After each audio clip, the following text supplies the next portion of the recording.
My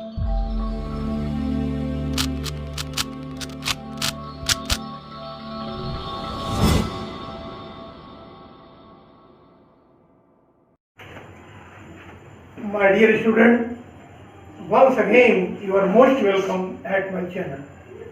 class 11th के बच्चे अच्छा रिस्पांस दे रहे हैं और लगता है कि जो मैं पढ़ाता हूँ आप ध्यान से उसे पढ़ते भी हैं। अच्छी बात है।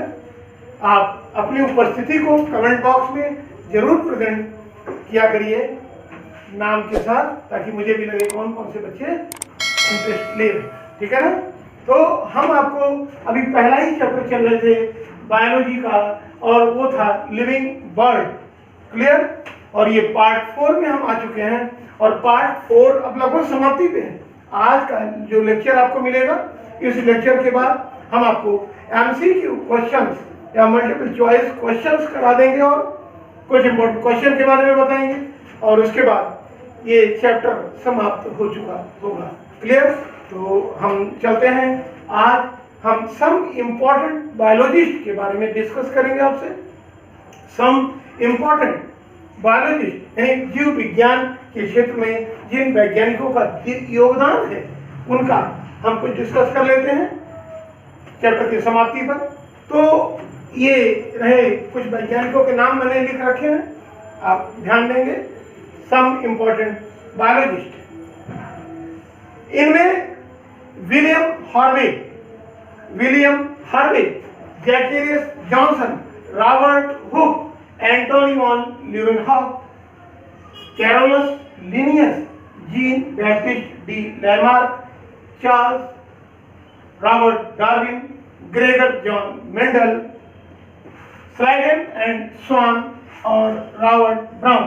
ये कुछ वैज्ञानिक की लिस्ट हमने तैयार कर रखी है। इनके बारे में तो हम कम से कम डिस्कस कर ले। ये जब भी आप बायोलॉजी पढ़ेंगे तो जगह जगह पर चैप्टर के बीच में या नीट क्वेश्चंस के रूप में या बोर्ड के ऑब्जेक्टिव क्वेश्चंस के रूप में आपको इनके बारे में स्टडी करनी होगी, तभी आप आगे बायोलॉजी के लेवल को सही कर पाएंगे।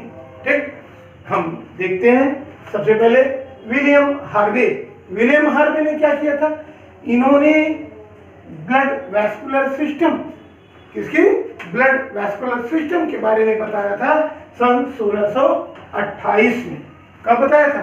1628 यानी 1628 में सबसे पहले इन्होंने बताया था कि बॉडी में ब्लड वेसल्स के माध्यम से ब्लड एक स्थान से दूसरे स्थान तक पहुंचता है। क्लियर हुआ? William Harvey. कोई दिक्कत? यानी सबसे पहले इस बात को किसने बताया था कि खून की नलिकाओं में फ्लो करता नहीं। पहले ही समझा था बॉडी के अंदर ब्लड है तो है, कहाँ से आ रहा है, कैसे जा रहा है, प्योर इम्प्योर ब्लड क्या है, इसके बारे में कोई जानकारी नहीं थी। लेकिन सबसे पहले 1628 में विलियम हार्वे ऐसे साइंटिस्ट थे जिन्होंने ये क्लियर किया कि ब्लड बंद रुधिर नलिकाओं में ही बहता है और इसमें हार्ट का बहुत महत्वपूर्ण रोल है, वही पूरी बॉडी में पंप करता है। ठीक। अब नंबर 2, जैकेरियस जॉनसन, ये भी एक महत्वपूर्ण वैज्ञानिक थे। इन्होंने क्या किया, इन्होंने अपने पिता यानी अपने फादर हांस जॉनसन, इन्होंने जैकेरियस जॉनसन, ये भी साइंटिस्ट थे और इनके फादर भी साइंटिस्ट थे। ठीक। तो जैकेरियस जॉनसन ने अपने फादर हांस जॉनसन के साथ मिलकर एक माइक्रोस्कोप का निर्माण किया, जिससे तमाम छोटी छोटी चीजों की स्टडी की जा सके। पहले जो छोटी छोटी चीजें थी, अर्थात उसके पहले जब इन्होंने ये माइक्रोस्कोप बनाया, उसके पहले हम छोटी छोटी चीजों की या माइक्रोस्कोपिक स्टडी करने में असमर्थ थे। तो समझ लीजिए कि जीव विज्ञान में इनका कितना महत्वपूर्ण रोल है। जैकेरियस जॉनसन ने अपने फादर हांस जॉनसन के साथ मिलकर माइक्रोस्कोप का निर्माण किया और उसके बाद उस माइक्रोस्कोप के द्वारा छोटी छोटी चीजों को, बहुत माइन्यूट चीजों को भी आसानी से देखा जा सकने लगा। तीसरी चीज, रॉबर्ट हुक, साइंटिस्ट है रॉबर्ट हुक के बारे में जान लीजिए। रॉबर्ट हुक ने 1665 में 1665 कब 1665 में इन्होंने सेल के डिस्कवरी की, यानी कोशिका की खोज का श्रेय किसको जाता है? रॉबर्ट हुक को। हम आपको ये भी बता दें कि कार्क में ये सेल ढूंढी गई, सबसे पहले कार्क की सेल की स्टडी की गई और उसके बाद उस कार्क के जब स्ट्रक्चर की स्टडी हुई, माइक्रोस्कोपिक स्टडी हुई, तो देखा गया कि तमाम छोटी छोटी गोल इस तरह से स्ट्रक्चर दिखी। तो इन कोशिकाओं को ही नाम क्या दिया? क्या नाम दिया? सेल। क्या नाम दिया गया? सेल। अर्थात हम ये कह सकते हैं सेल की खोज, कोशिका की खोज रॉबर्ट हुक ने की थी सन 1665 में। कोई दिक्कत? अब जब सेल की खोज हुई तभी पता चला कि पूरी बॉडी सेल से बनी होती है। क्लियर हुआ? नहीं, उसके पहले तो ये मालूम भी नहीं था कि पूरी बॉडी का निर्माण किससे होता है। जैसे आज हम आपको बताते हैं कि इस दीवार का निर्माण किससे हुआ? ईंटों से हो रहा है। दीवार का निर्माण ईंटों से हो रहा है, तमाम रूफ छत का भी निर्माण ईंटों से हो रहा है, या आरसीसी में गिट्टी जैसी रचनाएं पड़ी हुई हैं तो उनको यूनिट कहते हैं। लेकिन बॉडी के स्ट्रक्चर के बारे में, चाहे वो प्लांट की हो या एनिमल की, ऐसी कोई जानकारी नहीं थी कि ये जो हमारी स्किन बनी है, हमारी बॉडी ऑर्गन्स बने हैं, उनका यूनिट स्ट्रक्चर क्या है। अर्थात एक अकेली सेल के रूप में कब जानी गई? ये 1665 में जब सेल की खोज। बाकी ये मालूम था किसी तरह से बन गई, लेकिन डिटेल स्टडी देने के लिए श्रेय किसको जाता है? रॉबर्ट हुक को। उन्होंने 1665 में ये बताया कि हर सजीव रचना कोशिका रूपी इकाइयों से मिलकर बनी है। इसके बाद Antony van Leeuwenhoek, Antony van Leeuwenhoek ने क्या किया था? ये जो छोटे छोटे तमाम, क्योंकि माइक्रोस्कोप की खोज हो चुकी थी, अब जो माइनर स्ट्रक्चर थे, चाहे बैक्टीरिया के रूप में हो, चाहे वायरस के रूप में हो, इन सब चीजों की स्टडी किससे की गई? माइक्रोस्कोप से की गई। और सबसे पहले ये काम किसने किया? Antony van Leeuwenhoek. यानी तमाम छोटी छोटी चीजों की स्टडी किसने शुरुआत की? Antony van Leeuwenhoek. और इसी कारण एंटोनी वॉन ल्यूवेनहॉक को हम फादर ऑफ माइक्रोबायोलॉजी के नाम से जानते हैं। क्लियर हुआ? Antony van Leeuwenhoek father of microbiology के नाम से जाने जाते हैं। इसके बाद आ जाइए इधर, कैरोलस लीनियस, मैंने गलत लिख रखा है यहाँ पे, कैरोलस लीनियस। कैरोलस लीनियस ये क्या है? कैरोलस लीनियस भी एक साइंटिस्ट थे। इन्होंने सिस्टेमा नेचुरी, किसकी? सिस्टेमा नेचुरी नामक पुस्तक लिखी और इसमें इन्होंने डिवीजन किया, बंटवारा किया, एनिमल्स को रखा, सारे लिविंग बीइंग्स को रखा, और एक सबसे महत्वपूर्ण चीज कि जो जीव जातियों को उन्होंने रखा उसमें हर जीव जाति को स्पेशली ऑर्गेनाइज करके एक नाम दिया, और ये नाम इनका साइंटिफिक नेम कहलाया, और नाम पूरा का पूरा 2 शब्दों से मिलकर बना हुआ था। अभी हम आपको अगले चैप्टर में और डिटेल में इनका पूरा बताएंगे कि इन्होंने क्या काम किया। अभी आप इतना जान लीजिए कि इन्होंने बायोनोमेनक्लेचर, क्या कहा? बायोनोमेनक्लेचर, बाइनोमियल नोमेनक्लेचर, अर्थात हर जीव को 2 नामों के द्वारा जोड़कर एक नया नाम दिया, जो कि इनका जूलॉजिकल नेम या बॉटनिकल नेम के नाम से जाना गया। अगर एनिमल था तो जूलॉजिकल नेम, बॉटनी की बात कर लें तो बॉटनिकल नेम। इन सारे पौधों के जो साइंटिफिक नेम है उनको बॉटनिकल नेम के नाम से जाना गया। बट जितने भी एनिमल्स हैं सबके नामों को जूलॉजिकल नेम के नाम से जाना। कोई दिक्कत? कैरोलस लीनियस, हम आपको ये भी बता दें कि इनका नाम पहले कार्ल वॉन लीनियस था, क्या नाम था? Carl von Linnaeus. तो जब इन्होंने बाइनोमियल नोमेनक्लेचर की बात की, अर्थात द्विनाम पद्धति की बात की, तो इन्होंने अपना नाम भी बदलकर कैरोलस लिनियस कर दिया। क्या नाम कर दिया? Carolus Linnaeus. यानी इनके नाम में भी 2 वर्ड आए। आज सब जितने भी एनिमल्स हैं, जितने भी प्लांट हैं, सबके नाम की अगर हम बायोलॉजिकल नेम की बात करें, साइंटिफिक नेम की बात करें, तो सभी में कुल 2 ही नाम दिए जाते हैं। जैसे एग्जाम्पल के रूप में मनुष्य, होमो सैपियंस। क्या नाम है? Homo sapiens. अभी आपको अगले चैप्टर में और डिटेल बताया जाएगा। मनुष्य का नाम ये जान लीजिए, होमो सैपियंस। अब 2 वर्ड है, देखिए। अगर हम आम के पेड़ की बात करें तो मैंगीफेरा इंडिका, मैंगीफेरा इंडिका, 2 ही नाम है, मैंगीफेरा इंडिका। अगर चूहे की बात कर लें तो रैटस,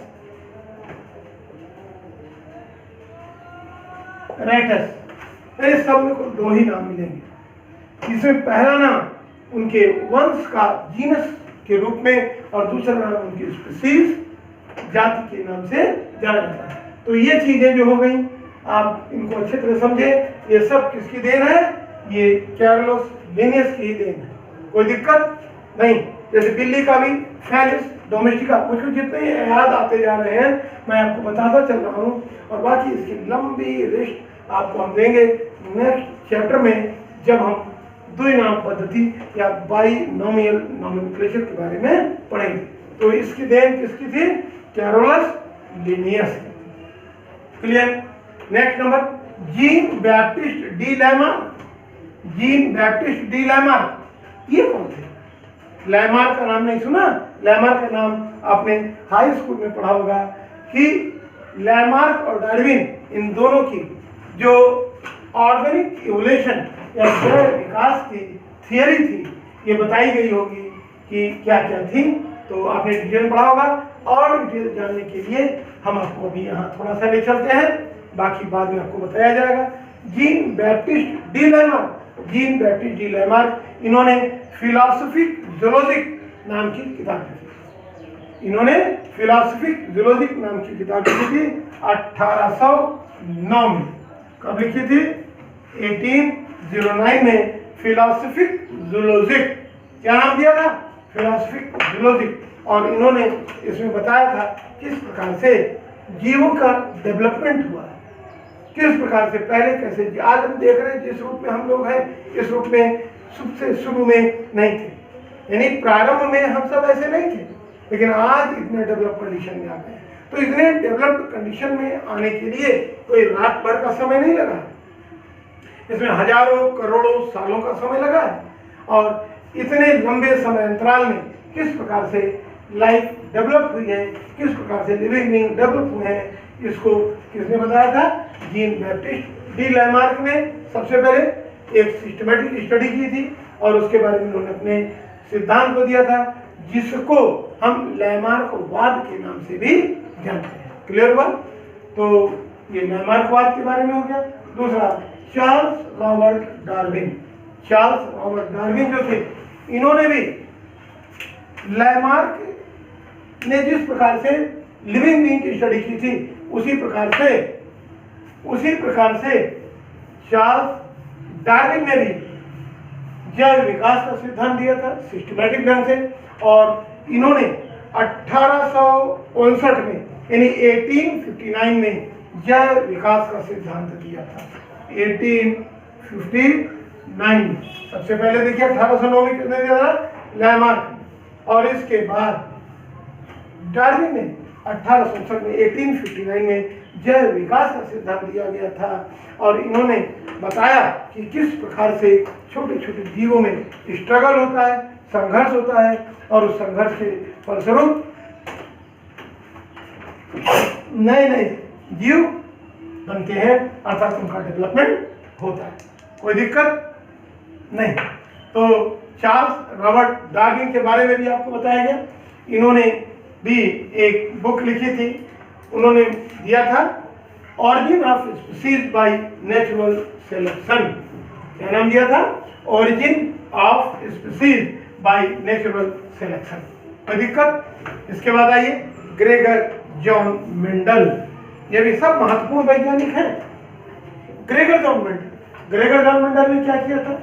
इन्होंने आनुवंशिकी के बारे में डिटेल बताया था, अर्थात आनुवंशिक लक्षणों के बारे में स्टडी करके और एक जनरेशन से दूसरे जनरेशन तक आनुवंशिक लक्षण कैसे पहुंचते हैं इसके बारे में बताया था सबसे पहले।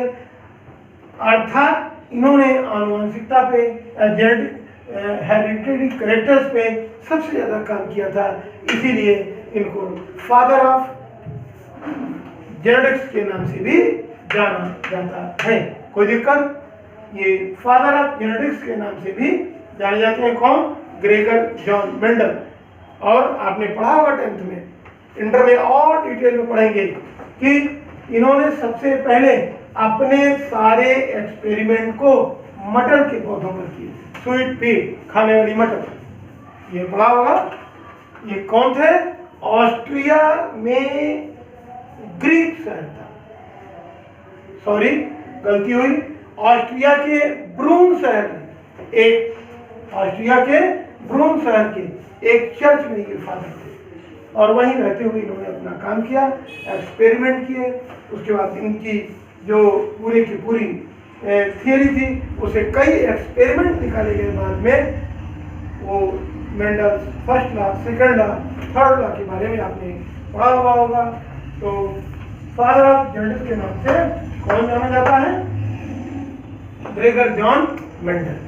इसके बाद और तमाम वैज्ञानिक, कुछ वैज्ञानिक यहाँ पे और मैंने लिख रखे हैं। तो ये देखिए, स्लाइडन तथा स्वान, इन्होंने सबसे पहले 1839 में 1839 में सेल थियरी दी थी। क्या दिया था? Cell theory.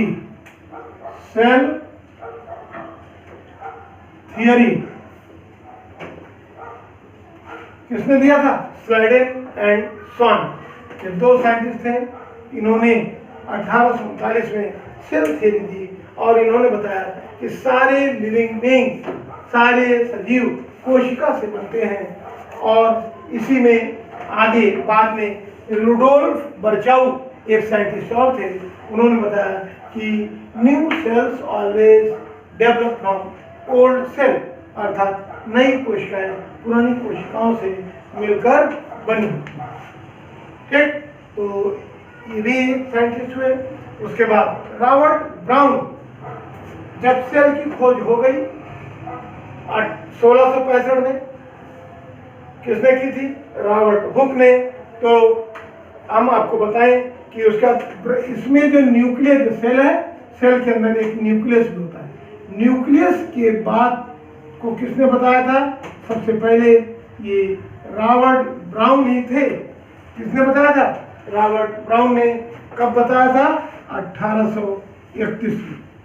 तमाम समय समय पर काम होते रहते हैं, साइंटिस्ट अपनी बातें कहते रहते हैं, नई नई चीजें आती रहती हैं। तो सेल की खोज देखिए 1665 और लगभग 200 साल, पौने 200 साल के बाद ये पता चला कि सेल के अंदर एक और चीज होती है जो कि न्यूक्लियस के नाम से जानी जाती है। तो साइंस अभी बच्चा है, ये मानकर चलिए। आप लोग जो पढ़ रहे हैं इनमें से भी कई साइंटिस्ट होंगे और जब आप पढ़ेंगे डिटेल और ज़्यादा जानकारी हासिल करेंगे तो मैं समझता हूँ आप लोग भी कुछ नई नई चीज़ें देंगे जो हो सकता है इस थियरी में 2 लाइन आगे जोड़ने का काम करे और आपकी भी गिनती इन महान वैज्ञानिकों की तरह महान शख्सियतों में हो। और मैं उम्मीद भी करता हूँ कि आप पढ़ रहे हैं, जानकारी हासिल कर रहे हैं, इन फ्यूचर कल और कुछ अच्छा काम करेंगे तो जो आपके विकास में और विज्ञान के विकास में मील का पत्थर साबित होगा। और इन्हीं आज के इतने लेक्चर के बाद हम बंद करेंगे क्योंकि चैप्टर लगभग समाप्त है। लेकिन कुछ चीज़ें अभी आप और जान लीजिए कि इनमें से ऑब्जेक्टिव क्वेश्चन जरूर पूछे जाते हैं। जैसे एग्जाम्पल के रूप में कहा जाए कि रक्त के परिसंचरण तंत्र की खोज किसने की थी, तो आपको इनमें से कोई 4 वैज्ञानिकों के नाम दे देगा, आप सही क्या कहेंगे, विलियम हार्वे। अगर आपको ये कह दें कि हु डिस्कवर्ड द सेल, और कई नाम दें जिसमें रॉबर्ट हुक भी हो, विलियम हार्वे भी हो, रॉबर्ट ब्राउन भी हो, स्लाइडेन स्वान भी हो, तो राइट आंसर क्या होगा, रॉबर्ट हुक। क्लियर, कोई दिक्कत नहीं। दो नाम पद्धति की देन किसकी है, आप क्या नाम देंगे, कैरोस लिनियस, या इसके स्थान पर कभी कभी मिल जाएगा कार्ल वान लिनियस। दोनों सेम है, इनको आप अलग अलग मत समझिएगा। कार्ल वान लिनियस। इसी प्रकार से मेंडल के बारे में, आनुवंशिकता के जन्मदाता, और तमाम ऐसी चीजों को इन्होंने बताया था जो पेरेंट्स से ऑफस्प्रिंग्स में, अर्थात एक पीढ़ी से अगली पीढ़ी में जाती है। इनकी बातें किसने बताई थी, ग्रेगर जॉन मेंडल ने, आनुवंशिकता के पिता के रूप में। अगर आपसे कोई ये पूछे कि माइक्रोबायोलॉजी के फादर कौन है, और ग्रेगर जॉन मेंडल भी दे दे, चार्ल्स डार्विन भी दे दे, विलियम हार्वे भी दे दे, एंटोनी वान लीeuwenhoek भी दे दे, तो इसमें से राइट आंसर कौन सा होगा, हमने आपको अभी बताया था थोड़ी देर पहले कि एंटोनी वान लीeuwenhoek, ये माइक्रोबायोलॉजी के फादर थे। क्लियर हुआ, कोई दिक्कत नहीं। केंद्र की खोज किसने की, राइट आंसर रॉबर्ट ब्राउन। और कोशिका सिद्धांत किसने दिया था, तो स्लाइडेन एंड स्वान। तो ये रहा आज का चैप्टर का लास्ट वीडियो, चैप्टर समाप्त। आपको अच्छा लगा होगा, अच्छे लगने पर आप चैनल को लाइक सब्सक्राइब जरूर करें, और हम आपको और अच्छे से अच्छे वीडियो देते रहेंगे। आपके लाइक और सब्सक्रिप्शन से कुछ होता नहीं, केवल हमारा मनोबल बढ़ता है कि हाँ, इतने बच्चों ने देखा, इतने लोगों को पसंद आया, हमको और अच्छे तरह से इसको प्रिपेयर करके अच्छा लेक्चर वीडियो देना चाहिए, ताकि आपको ज़्यादा से ज़्यादा लाभ हो। बात मेरी समझ में आ गई? तो आज के लिए इतना ही। नेक्स्ट वीडियो हम आपको जो देंगे वो आपका MCQ questions, multiple choice questions और इम्पोर्टेंट क्वेश्चन का नोट्स रहेगा। इसके बाद हम नए चैप्टर में मिलेंगे। तो आज के लिए इतना ही। Thank you.